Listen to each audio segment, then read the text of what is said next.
Hello, everyone, and welcome to another exciting episode of The Lion's Den. I'm your host, Venezia Leone, and today we sit down and talk to Geoff Weber, founder of Heirloom, which is a service that takes your audio, imagery, visuals, etc., turns it into saved and shareable memories in the cloud, leveraging AI and data centers to bring a digital transformative experience to your traditionally analog VHS tapes, DVDs, etc. We talk about Geoff's military background, how that influences his day-to-day as an entrepreneur, how he takes his father's legacy of figuring it out and working hard and making sure that his business is successful. We talk about how learning from customers has been really important to the evolution of Heirloom and how hearing what customers want and need is really the key to building a successful startup. And lastly, he tells a crazy story of some of his employees located in Ukraine working in bomb shelters and things like that because of how much they believed in the mission. It's a great episode. Geoff is an expert in a lot of the things that he's interested in, and I'm sure you will enjoy it. Hello, Geoff. Welcome to the Lion's Den. So excited to have you. Hello, Venezia. It's great to be here. Awesome. So you have a lot of things that you've done in your life. Would love to get a little bit of just your overview, what brought you to entrepreneurship and what has kind of kept you there. Yeah, boy, there's a lot to unpack.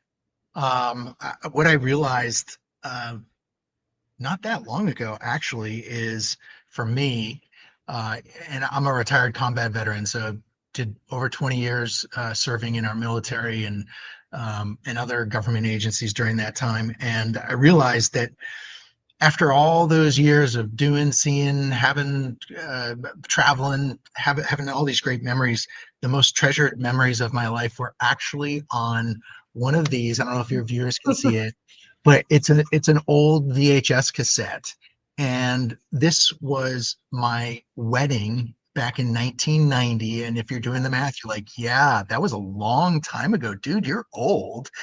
And my wife, God bless her, she was like urging me, you need to preserve it. Like, this is really good. I delayed for far too long. By the time I finally got around to preserving it to a digital format, most of the tape was degraded, and the voices of our grandparents and friends and family at this wedding ceremony having a blast gone.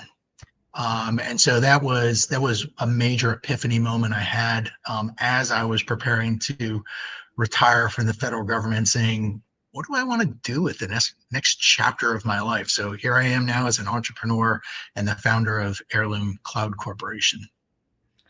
That's awesome. I definitely have been trying to get my dad to get all of our VHS videos, preserved for a very long time now. So totally get it. So would love to hear a little bit about Heirloom Cloud. What is it that what is the product and what do you do? Yeah, so we have a nationwide service where anyone, like maybe your dad, has a whole bunch of boxes and cluttered bins of photos and tapes and kids' artwork. And you're like, this is valuable, but I don't know what to do with it. And it takes up a whole bunch of space in my storage unit. And I would actually kind of like to see it. And I feel really bad because, like, there's Venezia taking her first baby steps in this video. Like, where does this go? You can walk into any of 5,000 UPS stores in the United States and just drop it off. They will box it up. It comes to our fulfillment center here in South Carolina. We then organize it all, sort it, count it, tell you that you've got 10 tapes and they're $20 a piece and they can be forever preserved for $200. And you go, boy, that's exactly what I saw on the website. Click, pay. A couple days later, they're streaming on your phone. Um, and it's not just your phone, they're on your laptop computer. You can share them with friends and family around the world. It streams from any device, but we're not Facebook and we're not YouTube. It's a private memory network. And so if your dad digitizes with us, as for instance, and he's like, boy, I'm loving this. This is so cool. All these old memories. And he shares it with you. It's just the two of you that can see it.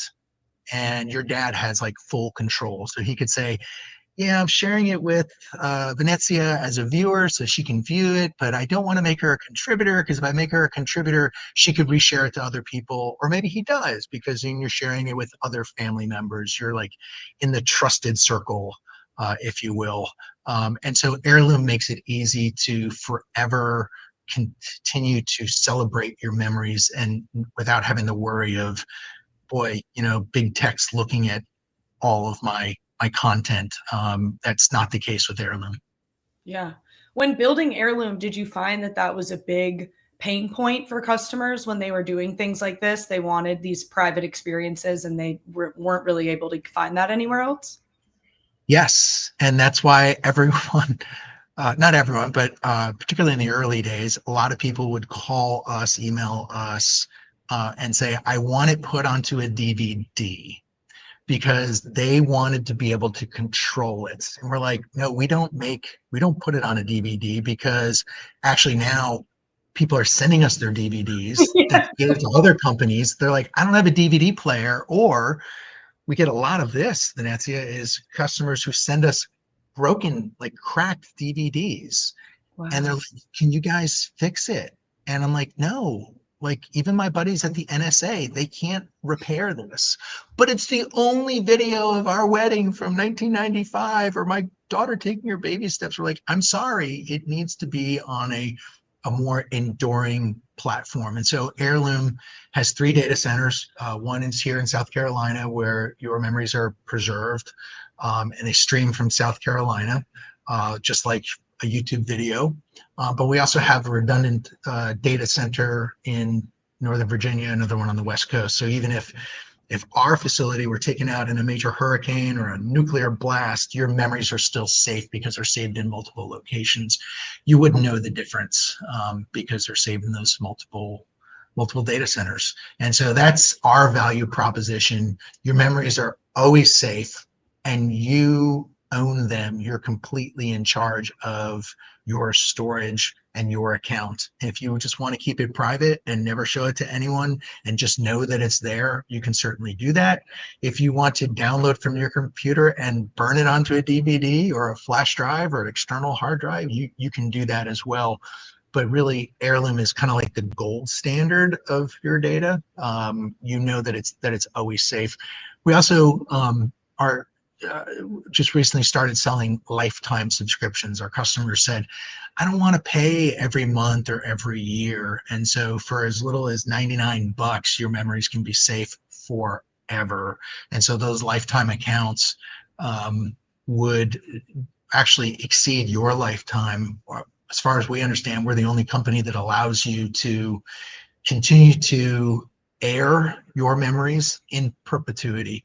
So my dad could say, not just if I die, but when I die, I want my account to go to my oldest son for the rest of his life. And the oldest son says, when I die, I want it to go to my daughter. Because it's just this technology that we've been using for all these last decades, we've made it really complicated and it doesn't need to be. It should be so much more simple. Definitely much more simple than putting in a cassette like this into a VCR that no one has anymore. Yeah. It sounds like, the due diligence and data storage is a big part of Heirloom Cloud's like value prop, right? Maybe Walgreens will just turn it into a USB, but you guys are the ones who are saying, no, it's safe, it's secure. It feels like that sort of due diligence and discipline might have stemmed from your years of service and just kind of being able to check all the boxes. So I'd love to hear if there are any lessons from your military experience or just your career that shaped how you lead Heirloom Cloud and how you guys make decisions. Ooh, a lot of stories. My last role in the federal government, I was working for the director of national intelligence up in DC. And he said, hey, I want you to be on this team because you're going to take this different grade of top secret information, and we want to make it more shareable with our partners, secure but shareable. So you're on the team to help put this information onto Amazon, like Amazon, like Amazon Web Services, basically. So which mostly runs the internet. And I have to admit, Venezia, I said, sir, I don't think that's a good idea. I swore an oath to defend this type of material. And he basically looked at me very sternly and said, um, I work for the president. You work for me. You better go figure this out because we're just going to do it. And we've already done our due diligence. I did spend several months trying to disprove him and failed, uh, and found that your content is incredibly safe on this encrypted cloud compute infrastructure. And that was one of the last epiphanies that I had from my time in the federal government. Like, I am ready to launch this company. We're going to keep the world's memories safe. We're riding on the same infrastructure, not just as the CIA, but also Netflix, which also rides on AWS. And so, as does the NFL. And that's why they're able to just glean incredible insight off of the temperature that was at the time that the guy threw the pass and how many yards and how fast it flew. So this infrastructure that Amazon has made available to agencies like the intelligence community or Netflix, is also incredibly valuable to us at Heirloom. And we like to think that we're the Netflix of the world's stories. Yeah, definitely when it comes to being able to access the content, that you want, that's personal to you, that's recommended, all of those sort of like value props of Netflix. So you mentioned in on your LinkedIn Weber scrappiness, and this is something that, was inspired by your dad and that you've kind of carried forward. Would love to hear how that's helped build Heirloom Cloud, and maybe what are some principles or features of Weber scrappiness that you think has been a successful for you? Well, I definitely credit my dad. And I think that some of that scrappiness really worked well for me working in special operations in the military, where it's like, hey, this is all you got, and no one's coming to get you, and so you got to figure this out. You're otherwise you're in a hurt locker.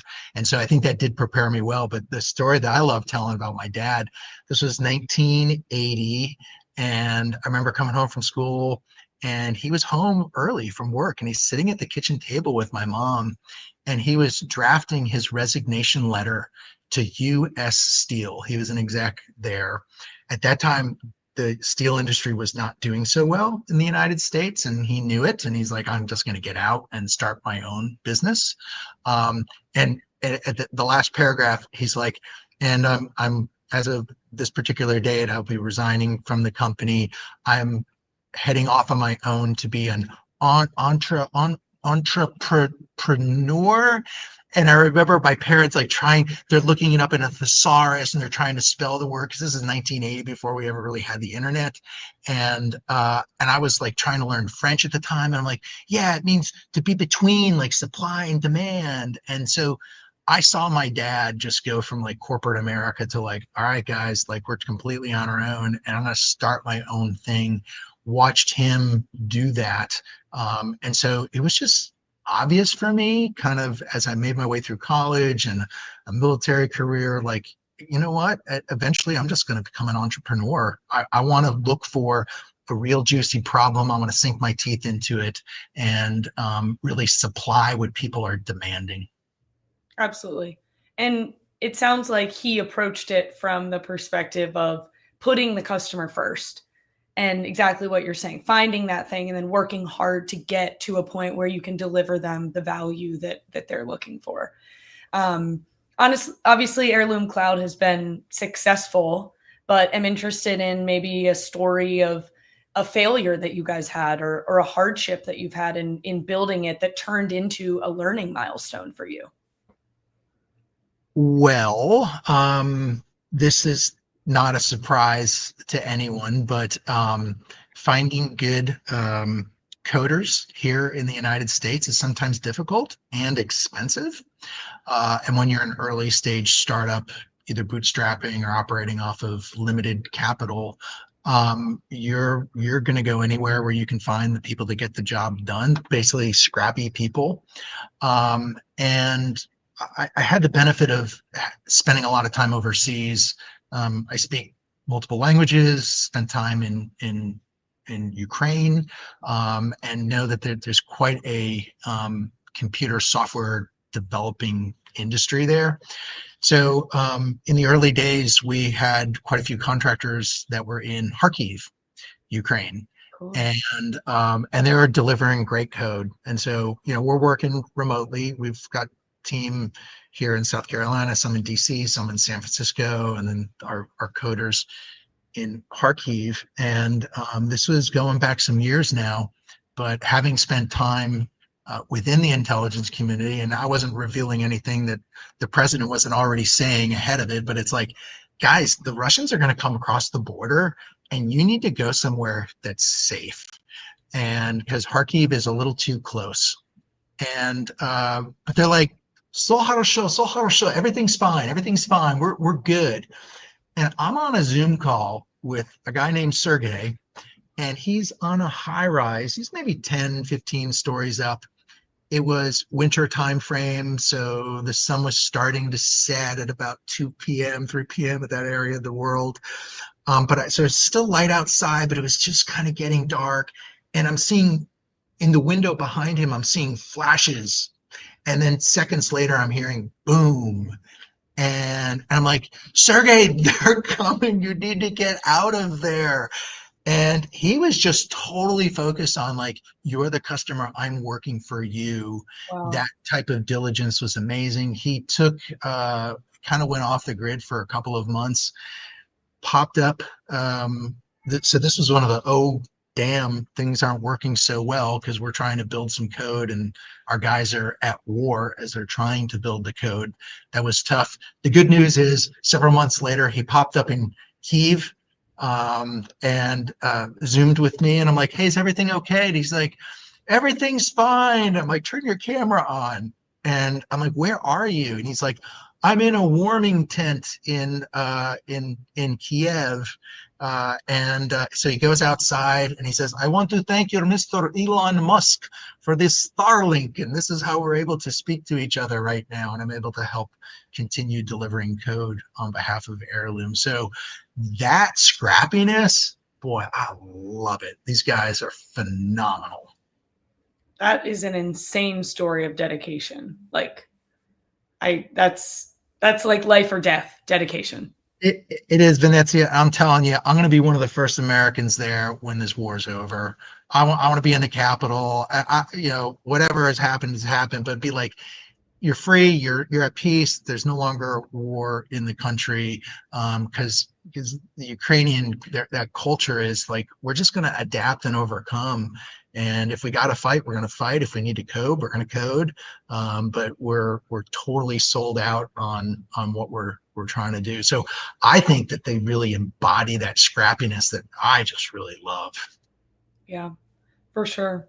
And I think that when you're building a business, and I'm sure all the entrepreneurs who listen to this, feel the same way, it takes that level of dedication to build something great. And when you have the whole team, not just the founder, with that sort of mentality, I'm sure it helps a lot with success. So once you had, this product built in these data centers, was there anything in terms of, scaling, marketing, customer acquisition, anything like that you struggled with or had to overcome or learned a lesson through? Well, that's a good question. I would say we never expected the great ideas and insights which come from our customers. And so we thought, we're just in the business of preserving your memories and making them totally accessible and safe. But our customers want to do so much more. And so they're like, hey, I love all my old stuff on Heirloom. can you or your team help me get everything off of Google Photos because I don't trust them and put it into Heirloom? And I don't know if you've ever tried downloading from, I don't know, iCloud or Google. They don't make it easy for you to take your stuff off of that platform. Um, that is just one example of the technology that we're currently building. We want to make it possible so that with just a couple of clicks, you can say, you know what, I no longer use Facebook, but for years of my life, I uploaded a whole bunch of photos and videos there. Here's my password. Go get everything I ever uploaded and just secure it in one place on Heirloom. So I have everything in one place. We never anticipated just how big this would be, but our customers, they want to do more. They don't just want to keep it safe and shareable. They want it all in one place. And so it's a little overwhelming to us as we're building all of that technology. Yeah, absolutely. It's interesting that, it feels like at first glance, like your product is send me your VHSs and I'll give you, them digitized. But really, it feels like you're selling security and longevity, and kind of like this lifetime value of stored memories, which I know is something that's really important to you as a founder of oh, I want people to be able to have these memories in a way that maybe you didn't in your wedding video, that half of it got destroyed. So how do you feel like sharing and storing these stories kind of strengthen communities and businesses, like being able to store all of this information in a very secure place? Well, we hear the stories in feedback from our customers. Most of our customers, like I mentioned, they drop it off at a UPS store. They're in one of 50 states in the US, and we may never actually speak with them on the phone. It's kind of like an automated process. Others we may speak with, but our best customers actually drive to our facility in Charleston, South Carolina. Most of them are coming from maybe one state over, Georgia, or they're in North Carolina, but their sister lives in Charleston, and they go, oh, when I can go visit my sister, I'm going to drop off all my family photos to Heirloom. And we love that interaction to get like direct feedback from our customers. But those local or even regional customers, what's interesting is they'll drop their media off. A couple days later, it's all digitized. We still have their old media, so they get contact from us, a text message, an email that says, hey, your old stuff's here for you to pick up. Please come in the next 30 days and pick it up unless you want us to ship it back. But they all come in, and we asked them to sit down. Hey, how did it go? Do you have any questions on how? No, everything's great. I love it. I don't even know what I'm going to do with this box of old stuff, but I don't know. Maybe I'll just throw it in my attic now that I know that it's safe. I don't have to worry about it. And they usually jump right into um, a story of them, uh, things that they learned because we got that media, those memories off of that old media. Oftentimes it's, oh yeah, we love this service. We love Heirloom. This is great. We knew that my kids were going to be visiting us for Christmas, and so we reached out to you guys in October to get this done. And we had such a great time for the holidays watching this on the big screen, casting it onto our smart TV, and they're like, we laughed, we cried, and they're telling us these stories about their life. And it we don't know the stories like they do, but they're just so excited to tell us about the things that some of which they had never seen before. We had a woman that had one of those old 8 millimeter reels, and it was she was a baby at the time, and her dad was holding her, and it was a reel that had sound, and it was her dad talking to her when she was like a year old, like practically a newborn. Unfortunately, her dad died when she was a baby, like 1 or 2 years old, and so she really never knew her father. And but when she found this reel with all of her family's old media and we digitized it, she watched this video of her dad talking to her as a baby, and saying, I love you. We were so excited when you were born. And I'm so looking forward to all of this time, all these things we're going to do. And next summer, we're going to do this. And I mean, like, oh, it was just, she's telling us this story, and it was heart wrenching. It was nostalgic, sad, lovely, all at the same time. And we know that Heirloom is actually empowering that. We're bringing these stories back to life, some of which people haven't seen before. So wasn't really prepared for that, but happy that we can be a part of that process. Wow. That's really, I mean, this feels like one of the most personal types of businesses that you can create. You know, it's like these are the most intimate moments of people's lives that you're enabling them to see and share and store. It is, and it's there, there's other companies that have done some of this, some that are kind of doing it now. I mean, we have some competitors in this space as well. We think that we're delivering a better product and service. I always look back, and I studied this when I went through my MBA program. What happened to Kodak? Like, hello, a very successful company that thought they were in the film business. No, you're in the memories business. And Yeah. so that's what we're trying to build. We're trying to be like the next evolution of the photo album, which is, it's digital, and it's also AI driven. And so I don't want to just go from 10,000 loose photos to 10,000 pieces of digital clutter on your phone. Our artificial intelligence within the confines of your private network that doesn't go out to anyone else. It's helping to organize your memories by face, by object, by time of day. We're able to extract some incredible information from maybe what was a Polaroid photo from the 70s that went through one of our scanners. We're ultimately able to tell you where that was taken, when it was taken, who are the people in this photo. If you ingest all of your information into Heirloom, it's something that we did in the intelligence community, just called intelligence fusion. Artificial intelligence can help do that at light speed. And that's, I think, the next evolution of what we can do with our memories. You've probably heard of a company called ancestry.com. Mm-hmm. Mm-hmm. They're like, hey, we're in the memories business. You've seen their television commercials, and yet that company is frankly data deficient. They don't have any video on Ancestry. I've got an Ancestry account. I see a couple pictures of like my great grandfather, and I'm like, I got a ton more than that. I got a video of my great grandfather talking to my dad. I've got I've got a ton of stuff. So Ancestry last month, well, this has been going on for some time, but they recognized this, and they recently they acquired our largest competitor, which is a company Oh, called imemories.com. And so we're like, oh my gosh, we're validated. Like this is where the business is going.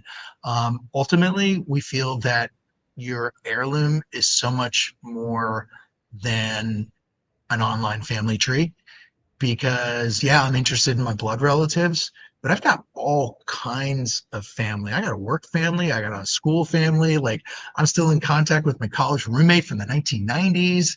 I have all of these networks, and it's not just blood relatives. And so where do I keep that? Where do I curate that? How can I continue to easily engage with my college roommate, Matt? And so on Heirloom, it'll say, hey, Geoff, tomorrow is Matt's birthday. I understand he's going to be 50. And here's 3 cool pictures of you guys over the years. Would you like me to send that to Matt along with a greeting from you? And I'm like, yeah, I that's want to awesome. engage with my family, my friends. And so that's the types of things that Heirloom's building. Yeah. That's so cool with the AI stuff too. It sounds really complex. Okay, so I want to transition to lifelong learning as a practice because I know that's something that's important to you, and that just to share to the listeners, like, what does that look like for you in practice as an entrepreneur? What does lifelong learning mean? Wow, you can learn from anywhere, anyone, anytime. But it helps to have a humble spirit, and know that you might not know it all. And so I think our youngest employee is 22, and he'll tell me, "No, Geoff, you're wrong, and this is why." And we're willing to accept it. Show us how we can do this better. And so we're a very experimental group here at Heirloom that anyone might have an incredible idea to bring forward and develop. That's how we do lifelong learning within my company.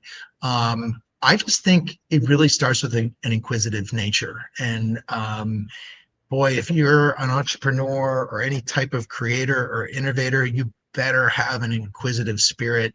If not, you're probably not going to succeed. You have to constantly be asking questions, and it's okay that you don't know the answer. There's some great tools, whether it's Google or a YouTube video or ChatGPT or Claude or Perplexity, some of these other AI platforms. We can teach ourselves the things that we never knew before or were just too difficult to acquire. That sometimes a four-year college degree helps. Other times, I don't need to go to college for that. I can teach myself how to code or whatever you think you can provide in the economy that's something of value. So I think lifelong learning starts with a humble heart and an inquisitive spirit.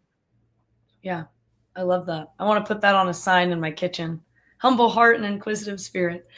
Um, so a follow-up question on that, let's say I'm an entrepreneur and I'm super busy, or I'm stuck, I don't know how to use AI, I don't know how to integrate it. Like, what type of, recommendations would you make, tools, best practices, etc., for someone who wants to practice this lifelong learning but is maybe just too busy to like do it? Mm.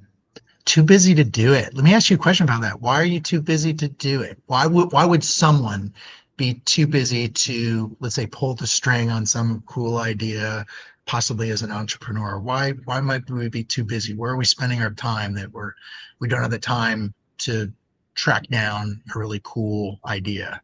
Yeah. I mean, I What think for a lot of entrepreneurs, especially at the early stages, there's a lot of I'm in charge of both sales and marketing and HR and finance and, all these different avenues of a business. And I'm constantly putting out fires and I'm constantly responding to clients.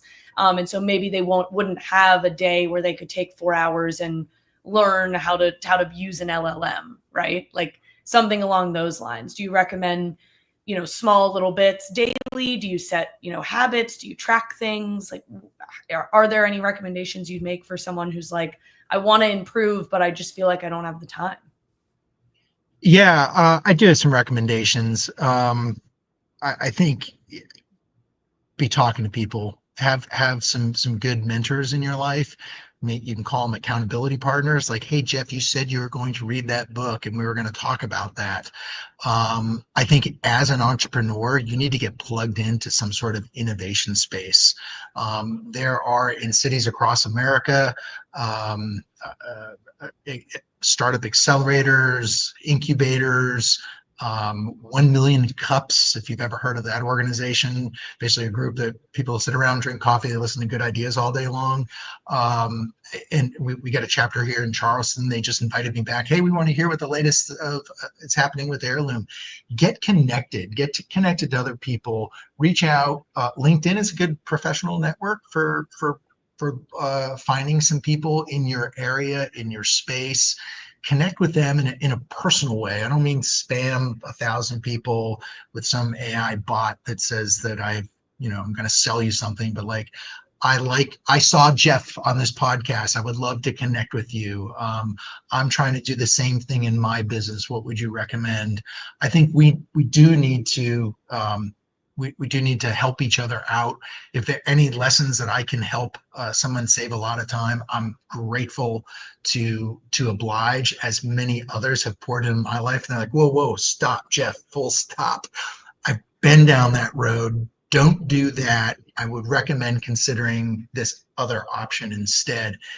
Incredibly thankful for those times that someone kept me on the straight path. Mm-hmm. And I would definitely do that for others if asked. But I would encourage everyone. Yeah, we just don't have a lot of time. I'm the founder of of Heirloom. I'm also the CEO in a small company. I like to say that it stands for the Chief Everything Officer. So I do a little bit of marketing, a little bit of finance, a little bit of product and engineering. And I often feel like I don't have the time. And then I find here I am at the end of the day, scrolling social media, searching for God knows what.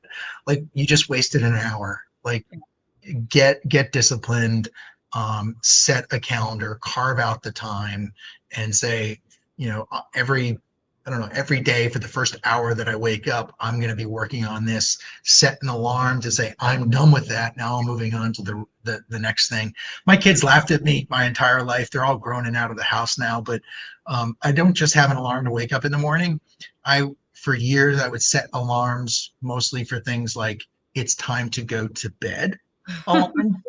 Seriously. And they would laugh at me. Oh, there goes dad. His alarm's going off at 10 o'clock. He's got to go to bed. And I'm like, yeah, I do, because sleep is important.